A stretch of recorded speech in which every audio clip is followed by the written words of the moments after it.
What's up, my proxies? This is Amnar here. I'm bringing you another standard Pauper deck tech. Today, we're bringing up a brand new brew here, straight out of Eldritch Moon. Today I put together a blue-green emerge list.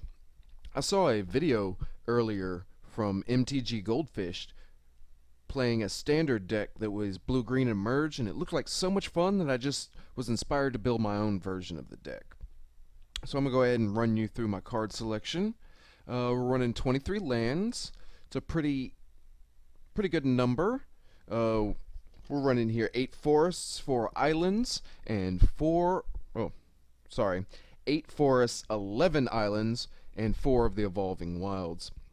Normally, you only need one blue mana symbol, or one blue mana in order to cast your spells. However, the only thing you ever need more than one green symbol for would be to transform your Uvenwald captive. So try to keep that in mind whenever you're using the evolving wilds. Eventually, once you start getting closer to 7, you're going to want to have 2 greens. Now, moving into the deck itself, early game, you don't really have a lot of plays. I mean, you have your Uvenwald captive here is a 4 of. It's a mana dork. It's a defender against any tokens. Doesn't really block a lot of things very well, but it does block a shambling skeleton or a elvish visionary. The best part about it is it's actually pretty good in the late game. Turning into a 4/6 creature, the 2 colorless mana usually doesn't apply very much. I mean, you're not looking exactly to ramp in this deck. Your creatures already have a built-in cost reduction mechanism. So instead, with a 6 toughness and a 4 power, you're able to attack or block the majority of creatures in standard Pauper. On any of those turns that you don't have your mana dork to play, I like running Take Inventory. Now, while testing in a game against a friend of mine who's also a member of Proxy the Power, he was running Take Inventories, and the card really impressed me there. The first one is just draw a card for 2 mana, which is actually kind of bad.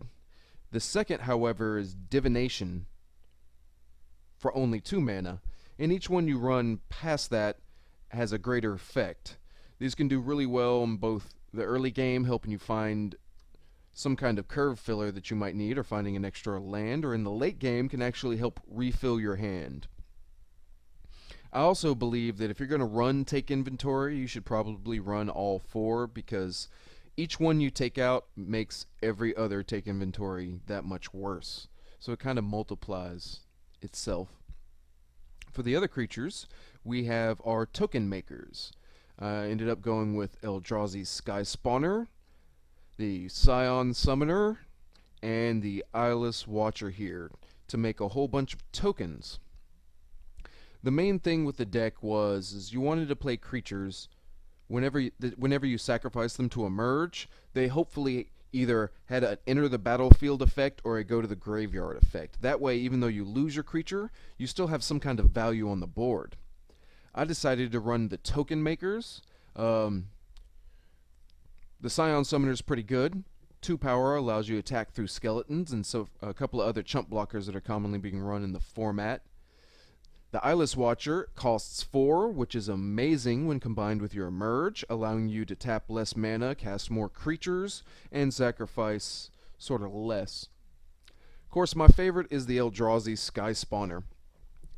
With the built-in evasion, it can help you close out some games against people who don't actually run flyers, and those that do are usually too worried about your wretched Gryphs instead. Now, sort of rounding out your token producers, I forgot to mention, is the Enlightened Maniac. This guy is pretty cool. I like him whenever it comes to making a token, because this token has a 2 toughness, which is kind of relevant whenever people are playing Boiling Earth type cards. But also, the 3 power on the token is awesome. Whenever I sacrifice this guy here to my Emerge, I really don't feel like I'm losing anything on the board. I'm still able to attack into any 3 power creatures. I can still block tokens. Overall, Enlightened Maniac is awesome. As far as the Emerge cards go, I'm pretty sure there are only 2 Emerge cards at common, and I decided to go ahead and run them both. First up is the Wretched Gryph. It's a 3/4 for 7 mana that draws a card when you cast it.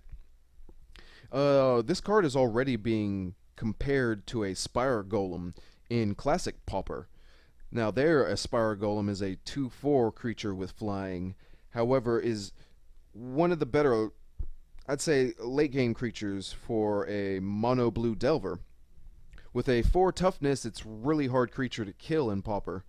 So the Wretched Griff kind of carries that over into Standard.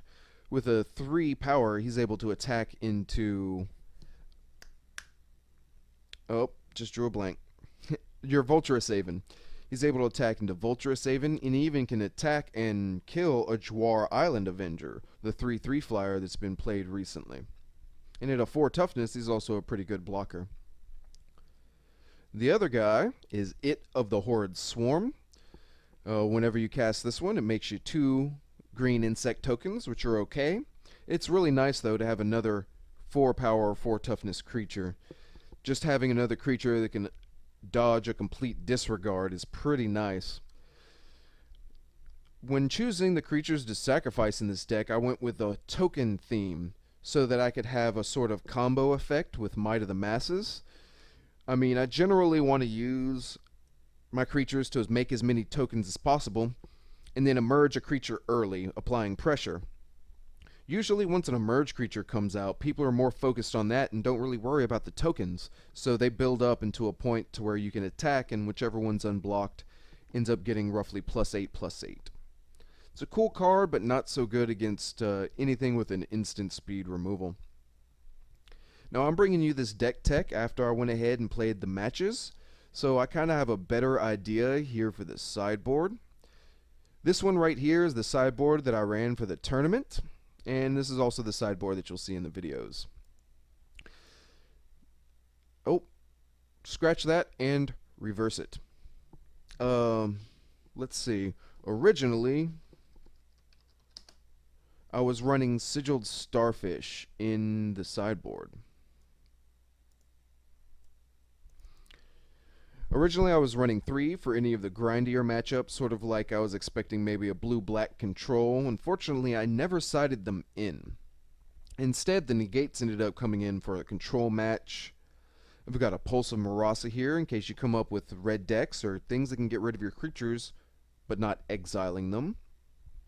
I've got a Might of the Masses in case you're ever to come up against like a white-green deck, something that doesn't necessarily have the instant speed removal, and you wanted to try to combo them out quickly.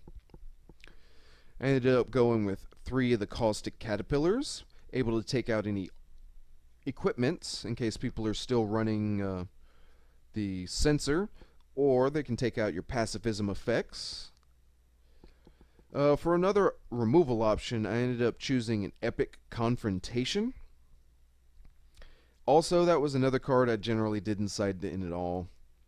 So going forward, if you were going to play this deck, I would definitely recommend the changes of taking out the Sigiled Starfish and return creature. One thing I was constantly wishing for was some kind of way to bounce a creature back to someone's hand. Especially with a large number of people playing Bloodbriar, and even in my game with against the blue-red Prowess.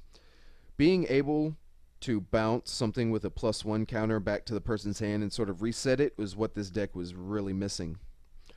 So I would take out the Sigiled Starfish and run in 3 Clutch of Currents, maybe 4.